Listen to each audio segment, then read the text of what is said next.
This is Our Country Today, a government apparatchik dropping one exploitative reference to the greatest tragedy of our modern history as part of the demand to fund a phenomenally unpopular war. That is news. Note again, just one dropped reference. Let's turn now to Rachel Maddow, whose program airs every weeknight on Air America Radio. Rachel, good evening. Thank you. The DNI, McConnell saying yesterday for the third time, debating changes to the FISA Act would mean Americans will die.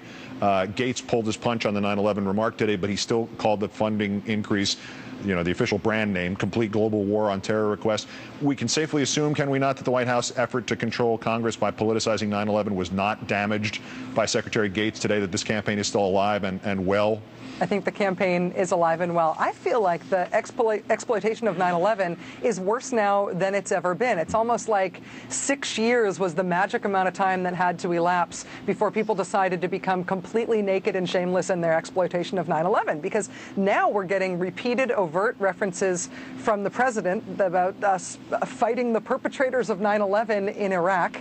We're seeing the leading Republican presidential candidate, Rudy Giuliani, backing very awkwardly away from a plan by one of his fundraisers to raise money for him in $9.11 increments. I feel like all bets are off in terms of anybody having any shame about exploiting 9/11. It feels worse to me than it's ever been. I think you're right.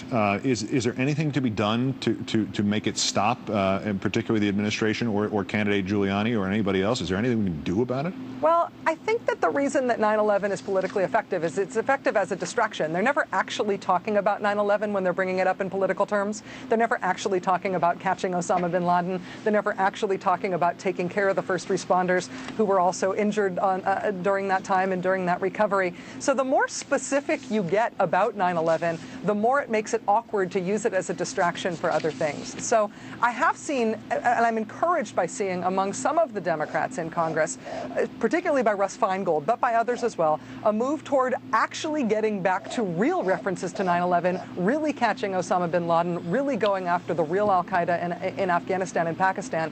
And I think those things, to say 9/11 is not a distraction, it's a real thing that requires a real response, can take the wind out of the sails of it as a political tactic a little bit. Yeah, but Democrats today were among those in the House who voted for this companion move here, condemning in the strongest possible terms the personal attacks made by the advocacy group MoveOn.org, impugning the integrity and professionalism of General David H. Petraeus. Why would a Democrat vote for this?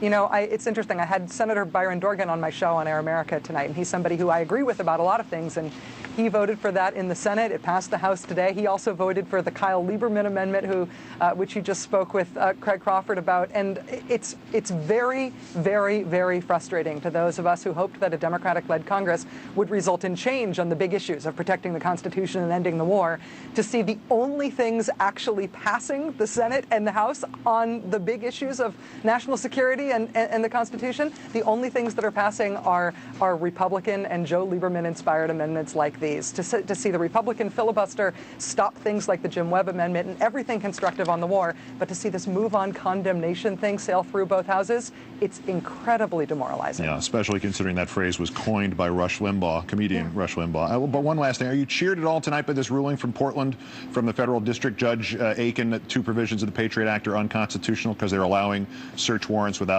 probable cause?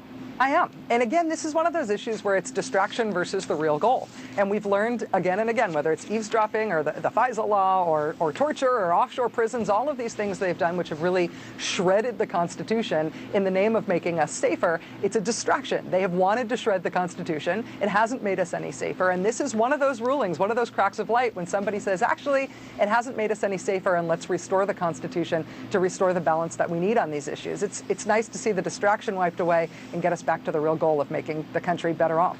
Rachel Maddow of the Rachel Maddow Show on Air America Radio. It's always great. Thanks for your time, Rachel. Thank you, Keith. And